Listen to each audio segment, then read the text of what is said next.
Ilan'izay dia namory mpanao gazety ihany koa ary nilaza ny heviny ny filoham-perinasa Cité ny Zirandrena Soloniaiko izay isan'ny kandida ihany koa mbola hilatsaka eo amin'izany toerany filohan'ny komite olimpika malagasy izany, nambarany ary fa dia ara-dalàna ny zavatra rehetra ary manaraka ny lalàna ny fifidianana izay ho tanterahana ny faraka amby roapolo ny volana febroary ho avy izao. Zavatra mampagaga amin'ilay izy dia izao. Ny izy io moa ny tenen'ny nambarany adjoint-ko na atao hoe vice-président-ko tamin'ny conférence de presse. Zavatra mampagaga, zavatra nanangana ny tana dia tsy hainy. Fa misy zavatra tokony afaka hitondrako fanazavana ho antsika mpanaraka sy mpitia fanatanjahantena indrindra antsika olimpika rehetra eto Madagasikara. Talohany assemblée générale nay dia ny rehetra nahafantatra fa misy fédération vaovao eo ary misy koa fédération fefataloha zany. Ary talohan'io dia efa nazava tsara ny ordre du journée.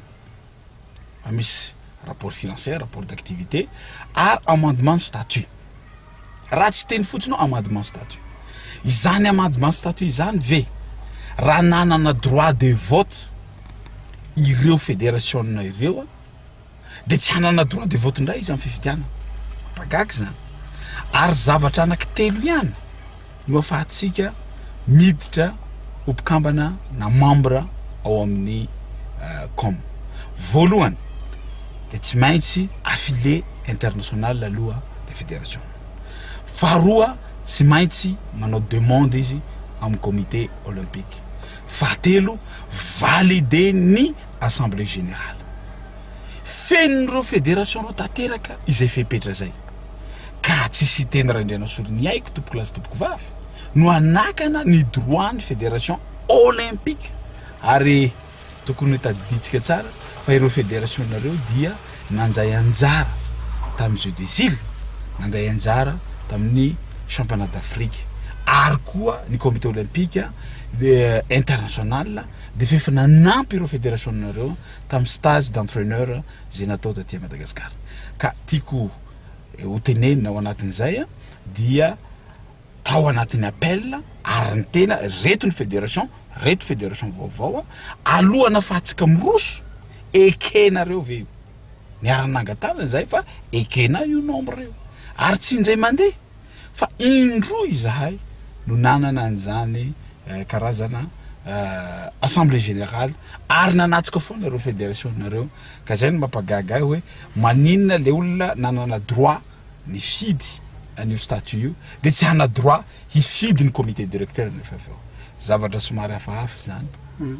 Ndresandra ihany koa Andriamatoa Filoha hoe nisy ny fameriverena tamin'ny resaka texte amin'ny resaka hoe fanovana statut hatrany amin'ny CIO. Ahoana ny fanazavanao an'izay? Samboly dehibe aloha zahay ary fédération matoa ianao président fédération zay manana ny maha izy ianao satria zany président fédération eto Madagasikara zany tsy mora ny atao hoe président fédération satria ny vola paosy no miala. Tiako ambara amin'izay niarany nangatana zay teo tsisy fanodikodinana ary niarany jerenay article isaky ny article satria nisy proposition CIO avy any ho dinianay tao anatiny io dia niarany laninay le izy. Fa raha misy zavatra azony lazaina ao anatin'izay zavatra zay tsy hitako hoe afaka miteny amin'ny CIO izy. Ary azadino fa ny adjoint koa na vice-président koa ane nanoratra tany amin'ny CIO ary nambarany CIO marina io no statut.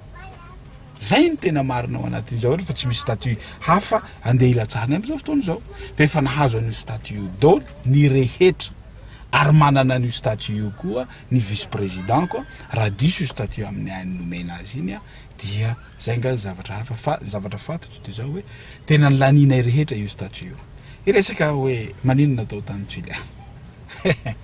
Zavatra mampagaga ane dia zao ny vice-président koa ane zay candidat amin'izao fotoana izao dia ny assemblée générale tsy nataony teto Antananarivo, natao tany Tamatavy, foty tany Manzenga, ny lutte tany Fianaratsoa, ny cyclisme tany anosy be ka ty comité olympique malagasy fa tsy comité olympique ny Antananarivo ary na rehetra ny arina anaiky de nataoko tany de Gaulle izy fa nolo fimenomenomany vice présidentko ndray dia namory comité exécutif ary nantena anara nanaiky ary nanangatanana fatao any filiara le izy ka izy za hoe tsy fantatsy ny vice présidentko ve ny fananganany tana fa misy fanapaha-kevitra ao anatin' zany na misy décision ao anatin'izany fanangana tanana zany ka hoy izy hoe ny